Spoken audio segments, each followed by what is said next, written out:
Assalamualaikum warahmatullahi wabarakatuh. Yang terhormat kepada Ibu Lukmawati selaku dosen pengampu mata kuliah Psikologi Transpersonal. Pada video kali ini kami akan mempresentasikan hasil kerja kami mengenai psikologi sufi cermin. Adapun anggota dari kelompok 2 yaitu pertama ada Marta Aulia Hayuning Tias, kedua Putri Karisma, ketiga Utami Syahdia, dan yang terakhir ada Zepri Rahmadani. Baik, kita akan masuk ke dalam pengertian dari sufi. Psikologi sufi merupakan bagian dari perkembangan disiplin pengetahuan tasawuf dalam Islam, yang merupakan salah satu dari 4 pilar disiplin pengetahuan dalam Islam yang harus dikuasai oleh umatnya, yaitu yang pertama fikih, kedua kalam, ketiga filsafat, dan yang terakhir tasawuf. Robert Frager, mursyid sufi dan profesor psikologi dari Institute of Transpersonal Psychology, California, mengulas konspirasi tajam antara psikologi berat dan psikologi sufi yang menjelaskan secara tegas bahwa tasawuf merupakan pendekatan holistik yang mengintegrasikan fisik, psikis, dan spirit, serta membimbing jiwa untuk tidak terjebak dalam bahaya model yang linear dan hierarkis. Ia juga menjelaskan pengertian hati, diri, dan jiwa. Hati sendiri dijelaskan sebagai suatu yang identik dengan spiritual. Lalu diri atau nafsu dalam psikologi sufi adalah aspek psikis pertama yang menjadi musuh kita tetapi nafsu bisa menjadi teman yang sangat berharga bagi kita dan tidak terhingga nilainya. Nafsu sendiri memiliki beberapa tingkatan, yaitu nafs tirani yang merupakan nafs yang dapat menjauhkan kita dari strukturalisme dan nafs suci yang mengetikmalkan kepribadian bagai mencapai tingkat kesempurnaan yang dapat memantulkan cahaya ilahi. Aspek jiwa. Jiwa sendiri dalam psikologi sufi diidentikan dengan suatu yang selalu berevolusi. Jiwa sendiri memiliki 7 aspek, yaitu mineral, nabati hewani, pribadi, insan rahasia, dan mahar rahasia, yang mana 7 aspek jiwa ini dapat dicapai secara bertahap. Dan tasawuf bertujuan agar 7 tingkat kesadaran ini bekerja secara seimbang dan harmonis. Ketujuh aspek jiwa ini mampu mengintegrasikan fisik, psikis, dan spiritual. Baik, kita masuk yang pertama, ada sufisme dan kesadaran kosmis. Tasawuf sebagai aspek mistisme dalam Islam memiliki inti kesadaran adanya hubungan komunikasi manusia dengan Tuhannya, yang selanjutnya mengambil bentuk rasa dekat qulb dengan Tuhan yang biasa dipahami sebagai pengalaman spiritual zuqiyah manusia dengan Tuhan. Komunikasi antara manusia dan Tuhan sebenarnya mulai terjalin ketika seseorang berada di dalam rahim dalam kontrak perjanjiannya antara Tuhan dan jiwa-jiwa manusia sebelum lahir. Oleh karena itulah, tujuan akhir mempelajari ajaran tasawuf adalah mendekatkan diri kepada Allah, taqarrab ila Allah, dalam rangka mencapai ridhonya dengan mujahadah melalui latihan spiritual, riyadah, dan pembersih jiwa. Apabila jiwa sempurna dan suci, perbuatan tubuh akan baik. Begitu pula sebaliknya dengan dihiasi akhlak dan diridho Allah. Ibrahim bin Adam mengatakan tasawuf membawa manusia hidup menurut 2 aturan kehidupan yang sebenarnya, sesuai dengan konsep Al-Quran dan As-Sunnah, sebagaimana dicontohkan oleh Rasulullah SAW, seperti hidup sederhana, bersyukur, tawadu, dan hidup dengan melakukan sesuatu pada tempatnya. Di kalangan para sufi, mendekatkan diri kepada Allah dapat ditempuh dengan berbagai cara, seperti zuhud, wara', taubat roja, sabar, dan seterusnya sampai pada puncaknya ke tingkat ma'rifat. Yang kedua, doktrin al-muqamat sufi. Khairun Nas Rajab dalam tulisannya menyebutkan sufisme atau tasawuf mengandung nilai spiritual yang tinggi.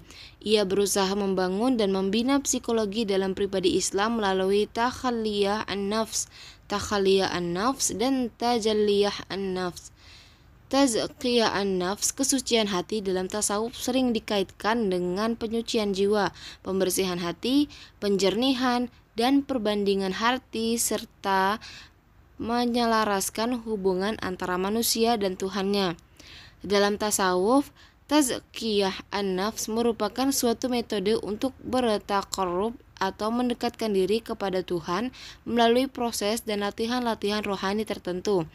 Tazkiyah an-nafs adalah proses beralihnya jiwa yang kotor, ternoda, dan terjemahan dari jiwa yang suci dan penyucikan, peralihan dari keadaan yang tidak menurut syariah pada keadaan yang menempati syariat. Kebersihan jiwa akan membawa pada kondisi batiniah yang bebas dari nilai-nilai negatif yang tergambar dalam tingkah laku. Titik tahap ukuran yang bebas dari nilai-nilai negatif tersebut dicerminkan melalui setiap perbuatan yang disukai dan dicintai oleh masyarakat sekeliling serta diridhoi Allah Subhanahu wa taala. Lalu lanjut ketiga, yaitu pengalaman spiritual sufi. Waktu adalah proses perpindahan yang bersifat simbolik berdasarkan ruang, yang artinya penggerakan Indonesia satu titik menuju titik yang lain ada dalam durasi kecepatan yang terukur dalam satuan waktu. Dalam kehidupan sehari-hari sering dirasa adanya kontradikasi antara hal-hal yang dirasakan dan dirasionalkan. Semisal, terkadang terasa sedang menghadap utara, padahal kenyataannya dan bukti empirisnya mengatakan bahwa sebenarnya kita sedang menghadap ke barat. Menurut kalangan sufi, Allah merupakan realitas hakiki, absolut dan tidak terbatas. Artinya, wujud niscaya, wajib al-wujud. Dalam pengertian ini, wujud menandakan esensi Tuhan, satu-satunya realitas yang nyata. Oleh sebab itulah, pernyataan la ilaha illallah, tiada Tuhan kecuali Allah, bagi seorang sufi al-muwahhid memiliki arti bahwa ia tidak melihat wujud kecuali yang satu, bahkan ia tidak melihat dirinya sendiri.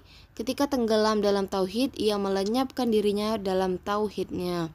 Al-Quran juga menunjukkan adanya kemungkinan pelipatan dan pengembangan waktu, yaitu kisah pemindahan istana Balqis oleh seorang saleh atas perintah Nabi Sulaiman alaihissalam yang dilakukan dalam sekejap mata, yang berarti melintasi ruang dan waktu dari jarak dan tempo yang panjang menjadi lebih pendek.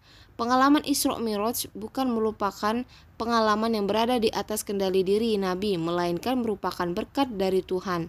Oleh karena itu, para sufi menandai bahwa pengalaman al-waqt bukanlah atas pilihan pribadi. Lalu kita masuk yang keempat, yaitu substansi esoteris dan eksoteris. Di kalangan kaum sufi, istilah syariat mempunyai makna tersendiri yang dapat dikatakan berbeda dari pengertian yang diberikan oleh para ahli hukum Islam. Di kalangan ahli hukum Islam, syariah diartikan sebagai seluruh ketentuan yang ada di dalam Al-Quran dan As-Sunnah, baik yang berhubungan dengan akidah, akhlak maupun aktivitas manusia yang merupakan ibadah maupun muamalah. Asaf A'afaizi mengatakan, syariah mempunyai ruang lingkup yang lebih luas, meliputi seluruh aspek kehidupan manusia. Sedangkan ruang lingkup fikih lebih sempit dan tidak hanya menyangkut hal-hal yang pada umumnya dipahami sebagai kepatuhan hukum. Syariah senantiasa mengingatkan kita bahwa pada wahyu, ilmu pengetahuan tentang wahyu itu tidak akan dapat diperoleh kecuali dari atau dengan perantara Al-Quran dan hadis. Adapun dalam fikih, kemampuan penalaran ditekankan sekali dalam kesimpulan-kesimpulan yang didasarkan pada ilmu. Senantiasa dilakukan dengan cara meyakinkan titik arah tujuan syariah ditetapkan oleh Allah dan Nabi-Nya. Sedangkan materi yang tercantum dalam fikih disusun dan diangkat atas usaha manusia. Dalam fikih, suatu pekerjaan bisa sah atau haram, boleh atau tidak. Sedangkan dalam syariah banyak terdapat tingkatan yang dibolehkan atau tidak. Dengan demikian, fikih merupakan terminologi tentang hukum sebagai suatu ilmu, sementara syariat lebih merupakan perintah ilahi yang harus diikuti. Dari penjelasan itu dapat jelas bahwa syariat meliputi seluruh aspek kehidupan, baik akidah, ibadah, muamalah, dan akhlak. Di kalangan para sufi, syariah memiliki amat ibadah lahiriah. Dalam ajaran tasawuf, pelaksanaan ibadah yang hanya melakukan gerakan dan bacaan tanpa memahami makna yang ada di dalam ibadah tersebut tidak ubahnya seperti anak kecil yang membaca buku tanpa mengerti apa yang dibacanya. Lalu yang terakhir ialah menuju kesempurnaan manusia. Teori Al-Haqiqat Al-Muhammadiyah, manusia sempurna, terlepas dari teorinya tentang kesatuan wujud. Manusia sempurna, insan kamil, ada alam seluruhnya karena Tuhan ingin melihat substansinya dalam alam seluruhnya, yang meliputi seluruh yang ada titik, karena hal ini bersifat wujud serta kepadanya dia mengemukakan rahasianya. Ibnu Arabi membedakan manusia menjadi dua, yaitu yang pertama, manusia dalam kedudukannya sebagai manusia baru. Lalu yang B, manusia sempurna dalam kedudukannya sebagai manusia abadi. Oleh karena itu, dalam deskripsinya manusia sempurna adalah manusia baru yang abadi, yang muncul bertahan dan abadi. Bagi Ibnu Arabi, tegaknya alam justru oleh manusia sempurna, dan alam ini akan tetap terpelihara selama manusia sempurna masih ada. Teori ini disederhanakan bahwa Tuhan adalah satu, sebagai wujud mutlak, dan nurnya sebagai dari dirinya. Sebagai pernyataan pertama adalah uluhiyah dalam ketunggalan kekuasaan. Rububiyah dalam ketunggalan mengatur, memelihara, dan menjaga kesempurnaan alam. Sekian presentasi dari kelompok 2. Jika ada salah kata, saya mohon maaf. Kepada Allah saya mohon ampun. Bila taufik wal hidayah. Wassalamualaikum warahmatullahi wabarakatuh.